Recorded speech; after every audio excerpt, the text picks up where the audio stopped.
and I stand corrected kung mali ako, na merong Congress na nagbalik ng kanilang pera sa National Treasury Nako. at the end of the year. Usually, they obligated, dyan nila kinukuha yung mga pambonus ng mga empleyado, pambonus ng mga congressman, at kung ano-ano pang pinagkagastusan. Ang tawag dyan sa government accounting and budgeting, you obligate the savings so that you don't have to return it to the National Treasury. Ito yan, papaliwanag natin itong sinasabi ni Jason sa. Naalala nyo may discrepancies, merong pagkakaiba, yung hiningi nilang budget. Yun yung sinabi ni SAS. At ngayon naman ay parang kino-confirm ni Jason sa. May hiningi silang budget pero ang nagastos lang nila maliit. Bilyon ang hiningi, milyon lang ang nagastos. Yan yung pinagmamalaki ng mga congressman. Fake news kayo ka, Eric, kasi walang bilyon. Ang nagastos nila, milyon lang. Naalala nyo yon. Pero ito yung sinasabi ni SAS at ito ngayon ang sinasabi ni Jason sa. Savings yun. Itong savings, wala siyang nadinig na ibinabalik sa gobyerno. Anong ginagawa sa savings? Wala pala akong bulsa. Bulsa! Para saan? Ito yung mga pinapamasko. Binibigay sa empleyado. Narinig nyo, sinabi ni Jason sa. Inuulit ko lang. Yan po yun. Kaya po, yung sinasabi nila, ito pinagtatalunan. Fake news si Ka Eric kasi milyon lang ang nagastos pero bilyon ang hiningi. Mali. Sinadya po yun, hindi po yun maganda. Kasi pag malaki ang hiningi at maliit ang ginastos, hindi na ibabalik. Patapos na ang taon. Paano mo ubusin yung bilyon? Anong petsa na? Ilang araw na lang. 2024, panibagong budget. At ang balita natin, sinabi ni SAS, kung totoo yung sinabi ni SAS, bilyon po ang hinihingi. Teka muna, akala ko ba ang liit ng nagastos nyo sa travel expenses? Sa 2024, bilyon ang hinihingi ninyo? Gusto nyo na naman ng forced savings? At the end of the year, para may pamigay. Naintindihan po ang estilo ng mga congressman. Ako lang, tagal naman natin kumukover dyan sa congress nung sa 40 years na nasa media ako. Usually dyan kinukuha yung mga pabonus ng mga congressman. Depende yan kung gaano kakalapit sa kalan. Yun. Pwedeng kalahating milyon, pwedeng 1 milyon, pwedeng 5 milyon, pwedeng 10 milyon, pwedeng 30 milyon. Okay, Ito, pwedeng kalahating milyon, pwedeng 1 milyon, pwedeng 5 milyon, 10 milyon, 30 milyon ang matatanggap. Paano magdi-decide kung gaano ka kalapit sa kalan? Sino tong kalan? Jason sa. Nagtatanong lang po, wag mo ako ipatawag, ha? Sino ba itong kalan? Paano ba ako mapapalapit sa kalan? Pakilala mo nga ako, Jason sa. Sino ba yung kalan na yan na makapalapit dyan kahit ano lang? Hindi, joke lang. Ganun po ang labanan. Yearly po yan, ha? Hindi yan yung buong 3 years nila as congressman. Yearly po yan. So imaginein mo na lang, kahit na lang sa kalahating milyon. Hindi lang kalahating milyon. Baka yung kalahating milyon, kaaway pa nung kalan. Paano kung yung kalan malakas kumalampag? Baka yun yung 30 milyon. Kada taon. Habang ang Pilipino, hindi makabili ng bigas. Kaya ako, bukas na bukas, Jason sa, bibili ng super kalan. Mapapalapit ako sa kalan. Lalagyan ko bawat kanto ng bahay ko kalan. Baka sakaling may magbigay ng kalahating milyon. Ayan pala ang patakaran ninyo mga animal. At usually, kung sino yung malakas tumahol. Paano yung pinakamalakas tumahol? Jason sa ako may tanong sa'yo. Yung lumalabas sa TV ngayon sa media, do you consider that as malakas na kahol? Tanong lang, Jason sa, huwag kang magagalit sa akin, ha? Dahil ako, tinatanong kita. Dahil ako, sigurado ako, ikaw ang susunod sisilipan. O, ikaw na lang. Kaya siya na tinatanong ko. Hindi. Ako talaga ha. In my honest opinion, you are next, Jason Sa. Abangan ninyo ha. Tingnan ninyo kung si Coach Oli ay tama o mali. Next, nasisilipan ka, Jason Sa. Huh. Next ka. Kung hindi ka sinilipan, ipapatawag ka. Kung hindi ka pinatawag, something.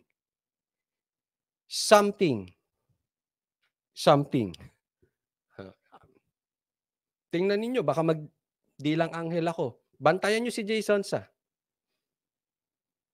Sisilipan to. Opinion ko yun. Huwag kayo magagalit sa akin. Kung si Sara nga, Vice President, mas mataas pa ang boto kay Marcos. Sinilipan eh. Ikaw pa, Jason, sa may kaso pa. Bubulat-latin yon. Abangan ninyo. Pasensya, Jason, sa ha. Ako'y nagbibigay ng opinion. Hindi kita kinakalaban. Tingin ko lang. You are next. In defense of the institution, from those who besmirch the dignity of Congress, yun nakakatanggap ng malaking envelope. Yan ang malaking nakakatanggap ng envelope. Yung malakas tumahol.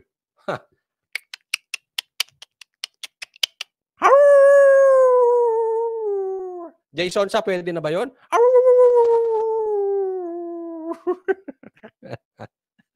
Ano? Ay, pati parinig ng tahol mo, Jason Sa. Remember, yung media is the fourth estate. Ang trabaho niya, magbantay sa lahat ng kabulastugan sa gobyerno. Kanya-kanyang trabaho. Ang trabaho nila magpanday ng batas. No? Opo. Sir Jay, ay, namimiss ko na yung pagganong-ganon mo, Kibuloy.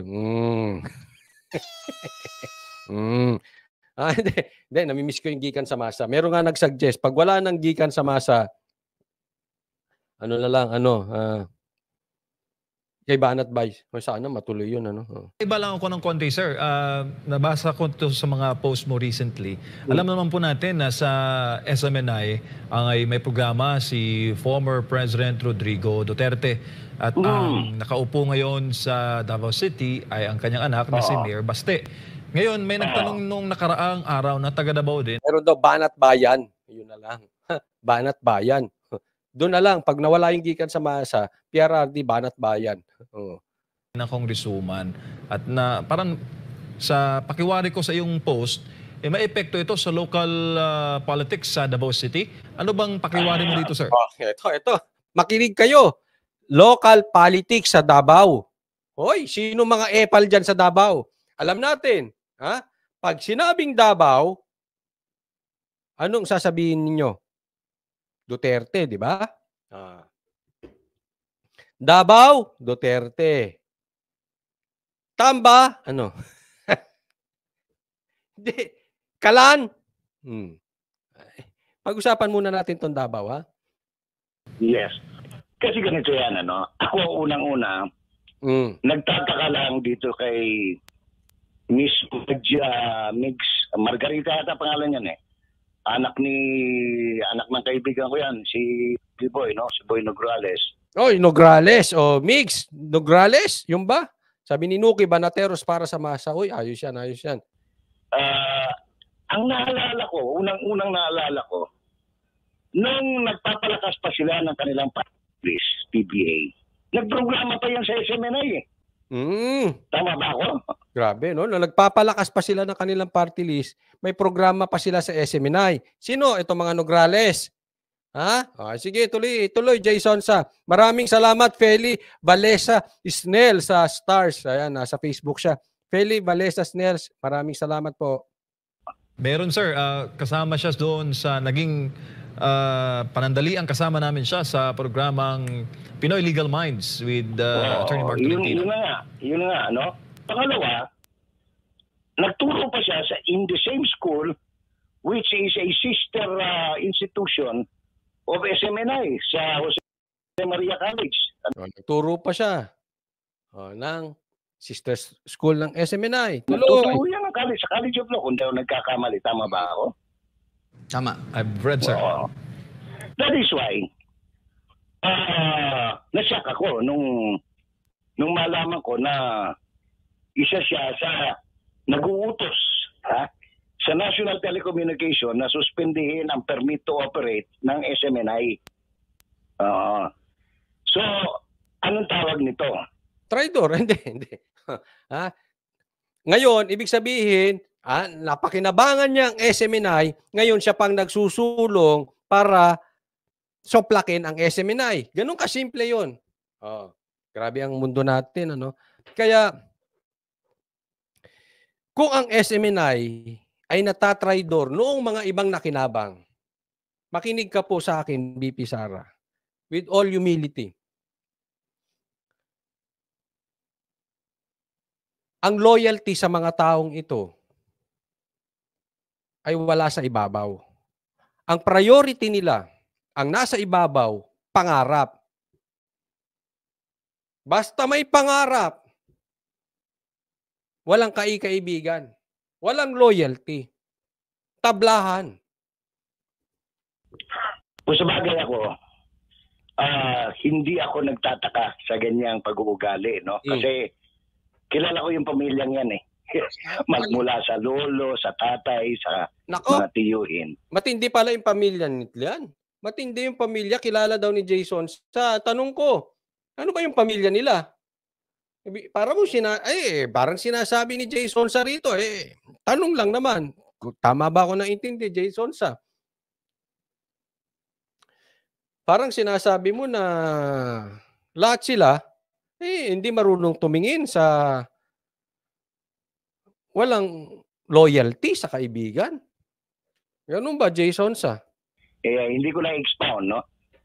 Pero yung mga nakikinig siguro, lalo na yung mga taga-Davao, would know, kung saan klase kung sabihin ni siya pa, no offense man, kung saan klase mananap ni, no?